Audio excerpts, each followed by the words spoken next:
Hi everyone, it's Alex from Risk Academy, and in this video I wanted to do another alternative take on the videos found on the Risk Doctor channel. And this one is about how do we prioritize risks. And again, the immediate question, as soon as some things like that are said, you begin to wonder, are we talking about risk management 1 or risk management 2? Because presumably we would talk about risk management 2 because that's the one that matters.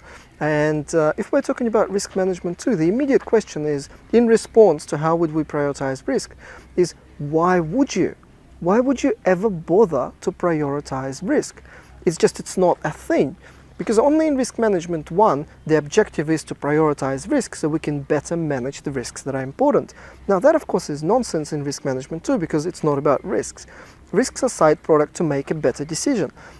So our risk analysis helps us understand how our decision needs to be adjusted, changed, reformatted, or cancelled altogether based on the risk analysis. We don't actually mitigate risk per se, we change the way we make a decision, and that in turn helps us mitigate risks. We don't have risk mitigation plans, we just do the decision differently. So the immediate the short response is, how do you prioritize risks?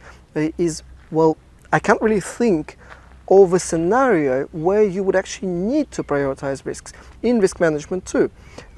But having said that, there is a tool, of course, the output of Monte Carlo simulation that helps you prioritize the factors, the assumptions, the risks that impact the decision most, and you know what you need to influence, what you need to change, or what you need to adjust to make sure the overall risk exposure is acceptable when taking a particular decision.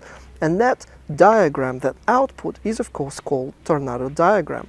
So a tornado diagram is a perfect example of how proper quantitative risk analysis allows you to actually prioritize risks, because at the top it shows the risks or the assumptions or the factors that impact the overall objective or the decision the most, and hence they are your priority number 1, and then the priority number 2, 3, 4, and it can go up to whatever number.